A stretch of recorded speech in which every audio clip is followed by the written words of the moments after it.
Good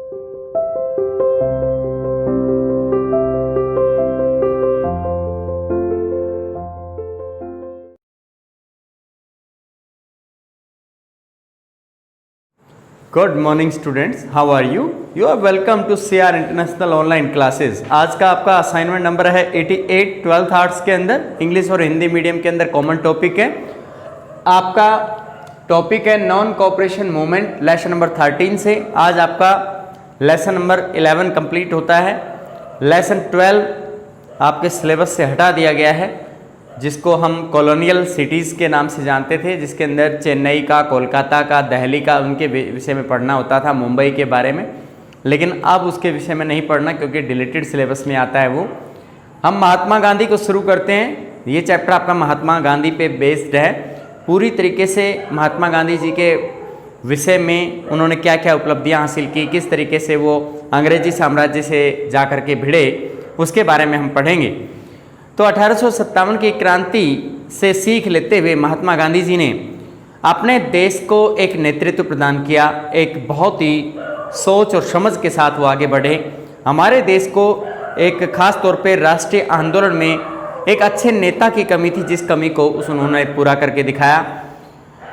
वैसे हम सभी जानते हैं कि उनका जो पैतृक राज्य रहा है वो गुजरात रहा है, लेकिन उन्होंने कभी क्षेत्रवादी चीज़ों को या धर्म आधारित समुदायों को के आधार पर हमारे समाज को बांटने की कभी कोशिश नहीं की। वे हमेशा मिलजुल करके रहते थे।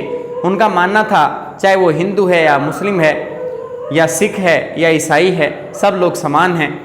सभी के जीवन के अंदर बराबर महत्व होता है, और जीवन के अंदर ध्येय जो है, उस ध्येय को नज़र में रखते हुए अपने साध्य और साधन का सही इस्तेमाल, उचित इस्तेमाल लक्ष्य तक पहुंचाने में मदद प्राप्त कराता है। उन्होंने अपने जीवन के अंदर बहुत से आंदोलन चलाए। खिलाफत का आंदोलन उनके द्वारा सपोर्ट किया गया, जो कि अली बंधुओं के द्वारा स्टार्ट किया गया था। खिलाफत का आंदोलन 1920 के अंदर चलाया गया था, जो ख़ास तौर पर अली बंधुओं के द्वारा चलाया गया। शौकत अली और मोहम्मद अली दो भाई थे, जिन्होंने मिल करके तुर्की के खलीफा के खिलाफ उन्होंने जोरदार आवाज़ बुलंद की और इंडिया में मुसलमानों का सपोर्ट प्राप्त करने की कोशिश की। उसमें हिंदुओं ने भी उनका सपोर्ट दिलवाया। वो किस लिए? क्योंकि महात्मा गांधी चाहते थे कि असहयोग आंदोलन में मुस्लिम हमारा सपोर्ट करेंगे, और अगर एक दूसरे का सहयोग करने से अंग्रेज़ यहाँ से चले जाते हैं तो बहुत अच्छी बात होगी। इनका मानना था कि अगर हम अंग्रेज़ों को सपोर्ट नहीं करते हैं कहीं भी प्रशासनिक सेवाओं में या सरकारी सेवाओं में, तो डेफिनेटली ये कुछ ही दिनों के मेहमान हैं, क्योंकि मुट्ठी भर अंग्रेज हैं, ज़्यादा दिन टिकने वाले नहीं हैं। और उनका मानना था कि अगर हमारे देशवासी सब एकजुट होकर के विद्रोह करें तो डेफिनेटली हमारे देश को इसमें कामयाबी मिल सकती है। और उनका विद्रोह भी किस तरह का? शांत विद्रोह। वे कोई सैनिक विद्रोह के पक्ष में नहीं थे, ना कोई हिंसा के पक्ष में थे। और उनका मानना था कि अहिंसा परमो धर्म है, मतलब परम धर्म उसे मानते थे। अहिंसा उनके जीवन का अभिन्न अंग रहा। सत्याग्रह उनके जीवन का अभिन्न अंग रहा। सत्याग्रह उन्होंने बहुत बार ये बात सिद्ध करके दिखाई कि सत्य के लिए आग्रह कीजिएगा, और वो आपका डेफिनेटली आपके सत्य को झुठलाया नहीं जा सकता है।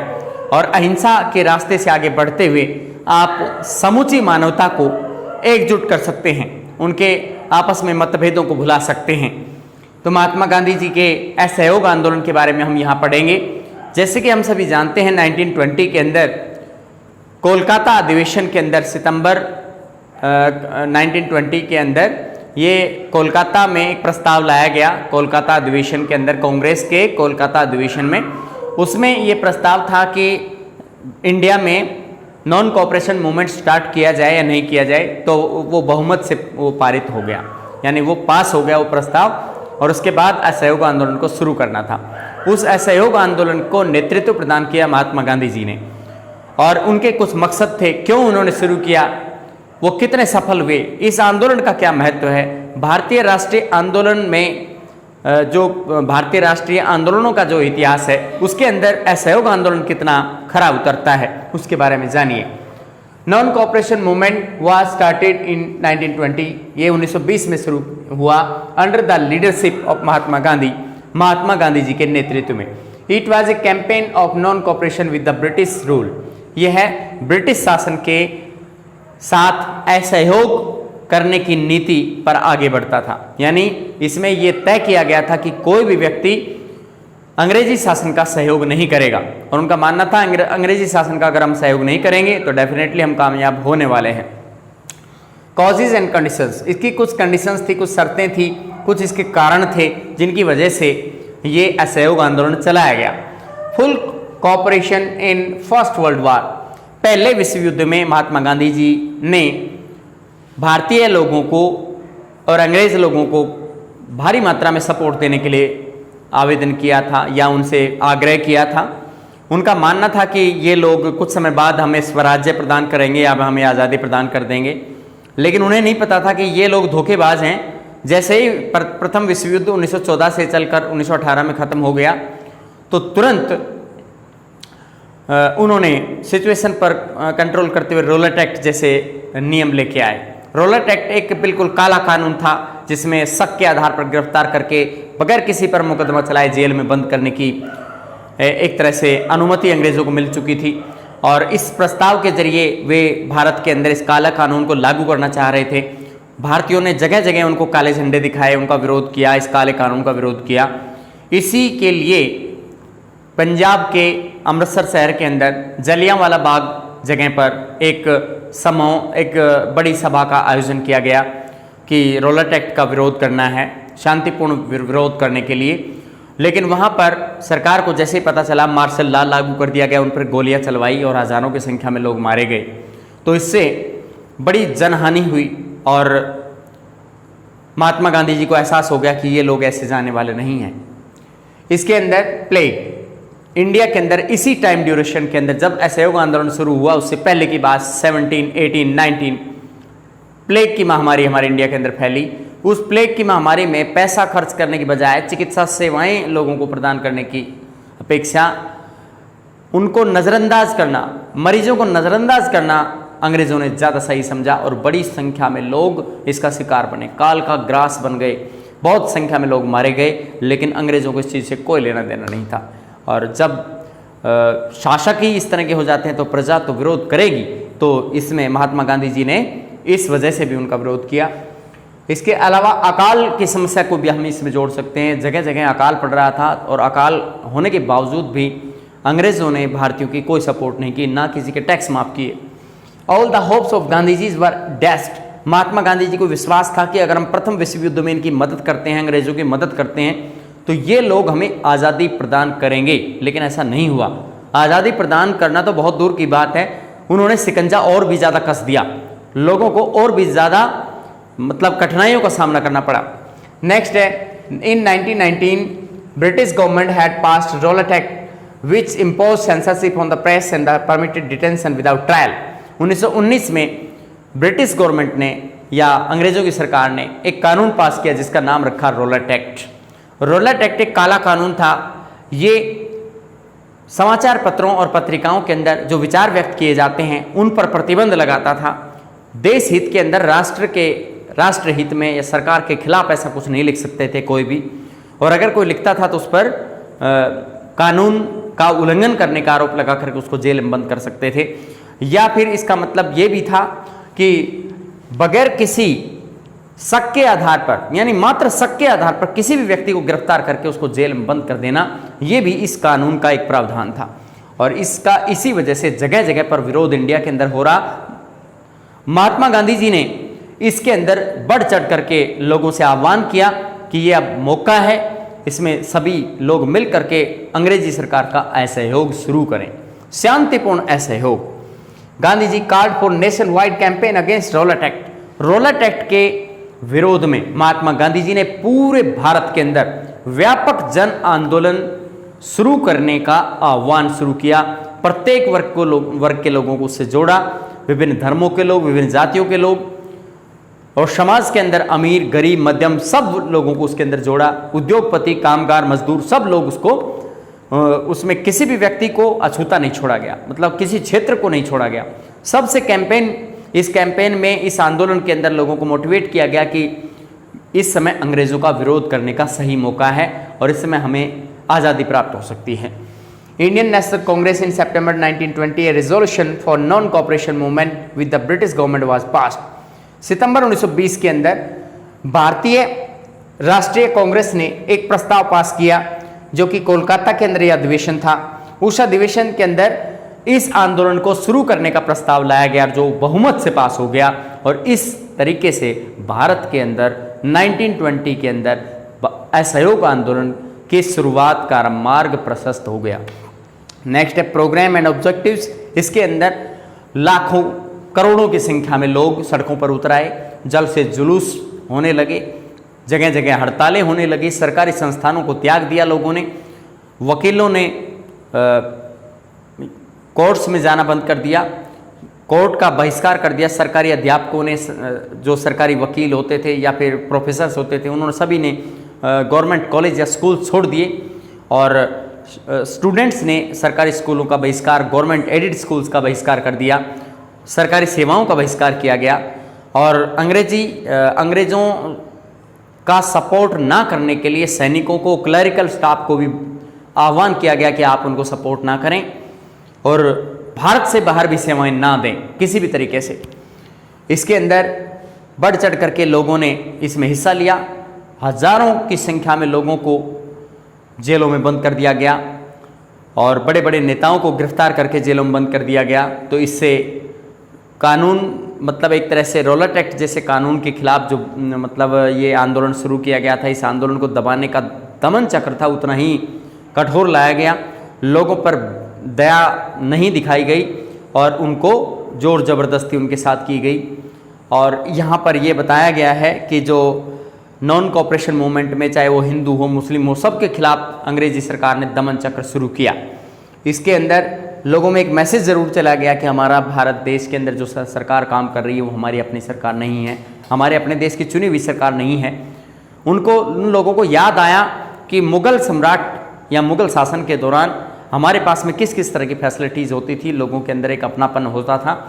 तो कहीं ना कहीं राष्ट्रीयता वाली बात उस समय थी और इस समय राष्ट्रवाद पनप गया। राष्ट्रवाद की भावनाएं लोगों के दिल में बैठ गई। अब लोग बढ़ चढ़ करके राष्ट्रवादी घटनाओं के अंदर शामिल होने लगे और अपने देश हित के नाम पर, देश के नाम पर, अपने देश की आज़ादी के नाम पर कुछ भी करने को तैयार थे। लोग बलिदान देने को तैयार थे।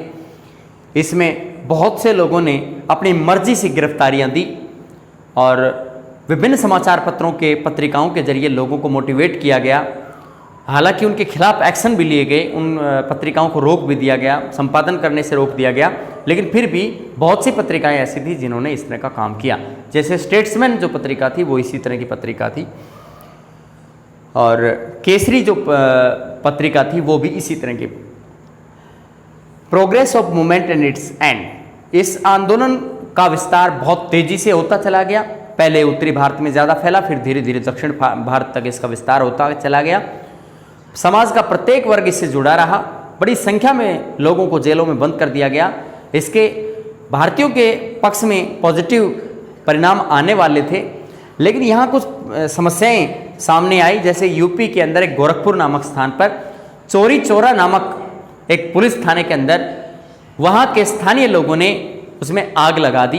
पुलिस चौकी के अंदर 22 पुलिस वालों को जिंदा जला दिया गया और इससे ये साबित होता है कि इस आंदोलन का मतलब जिस तरीके से ये विस्तार प्राप्त कर रहा था उसी तरीके से इसका एंड भी अब हो गया। महात्मा गांधी ने जब हिंसा होने लगी तो उन्होंने वादा किया था लोगों के साथ कि अगर हिंसा आप करेंगे तो मैं आंदोलन को वापस ले लूँगा। तो उन्होंने जब ये आंदोलन के अंदर वो सफल होने वाले थे, जब हमारे देश के पक्ष में ये आंदोलन के परिणाम सामने आ रहे थे, तो उस समय इस आंदोलन को समाप्त कर दिया गया, इस आंदोलन को रोक दिया गया। इम्पोर्टेंस, इस आंदोलन से आम जनता के अंदर राष्ट्रीय एकता की भावना पनपी, लोगों को अपने देश से देश प्रेम हुआ।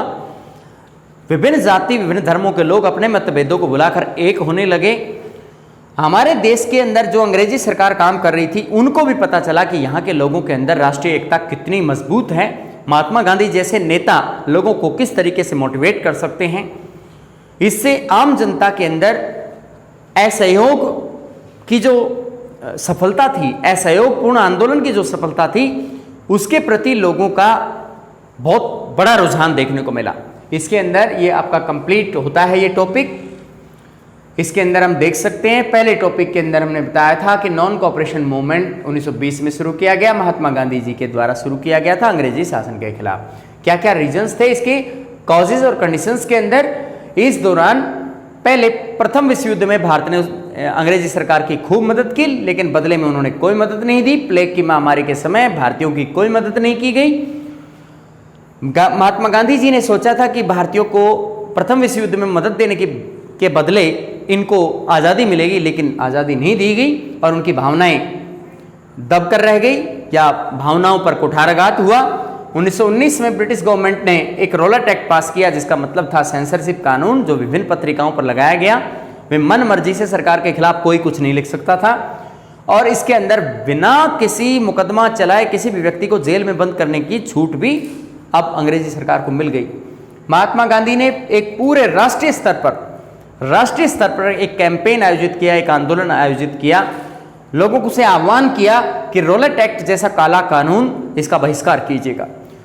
इससे आगे इंडियन नेशनल कांग्रेस ने सितंबर 1920 के अंदर भारतीय राष्ट्रीय आंदोलन के शुरू करने से संबंधित एक प्रस्ताव को बहुमत से पारित कर दिया। उसके बारे में बताया गया है। प्रोग्राम एंड ऑब्जेक्टिव्स के अंदर किस तरीके से ये आंदोलन आगे बढ़ा। लोगों ने हड़ताल की, सरकारी संस्थाओं को त्याग दिया, सरकारी पदवियों को त्याग दिया, जैसे कि रविंद्रनाथ टैगोर ने सर की उपाधि को त्याग दिया। महात्मा गांधी जी ने जैसे उनके साथ में एक उपाधि दी गई थी राष्ट्रपिता, उस तरह की उपाधि और सर की उपाधि उनको भी मिली हुई थी, उनको भी उन्होंने त्याग दिया। केसरे हिंद, महात्मा गांधी जी को केसरे हिंद की उपाधि मिली हुई थी, उसको उन्होंने त्याग दिया। और जो सरकारी संस्थाएं थी उनको बहिष्कार किया गया, सरकारी स्कूलों का बच्चों ने बहिष्कार किया गया। तो इससे पूरी व्यवस्था को एक जाम करने की कोशिश की गई। प्रोग्रेस ऑफ मूवमेंट, आंदोलन बहुत तेजी से बढ़ा, पूरे भारत के अंदर आग की तरह फैला। बड़ी संख्या में लोग सड़कों पर उतर आए, जल से जुलूस होने लगे, बैनर दिखाने लगे। अंग्रेजी सरकार के नाक में दम आ गया, नाक को चने चबा दिए गए उस अंग्रेजी सरकार को, और कंट्रोल होना मुश्किल हो रहा था। भारी संख्या में लोगों को जेलों में बंद किया गया, लेकिन कोई भी तरकीब सामने नहीं आ रही थी उसको रोक दिया जाए। फिर अचानक से यूपी के गोरखपुर में चौरी चौरा नामक स्थान पर एक पुलिस चौकी में आग लगा दी जाती है और 22 पुलिस वालों को जिंदा जला दिया जाता है। इस घटना से क्षुब्ध होकर महात्मा गांधी ने इस आंदोलन को वापस ले लिया। हालांकि इस आंदोलन को अगर कुछ समय चलने दिया जाता तो यह आंदोलन डेफिनेटली सक्सेस होता। तो इसकी इम्पोर्टेंस इस तरीके से कि ये हमारे भारतीय राष्ट्रीय आंदोलन एक शुरुआती बड़ा आंदोलन था, एक व्यापक जन आंदोलन था। इसके तहत लोगों को एकजुट करने का मौका मिला। महात्मा गांधी जैसे नेताओं के जरिए आम जनता के अंदर ये मैसेज गया कि पूरा भारत एक है, पूरा भारत एक राष्ट्र है, राष्ट्र के नाम पर हम एक हैं।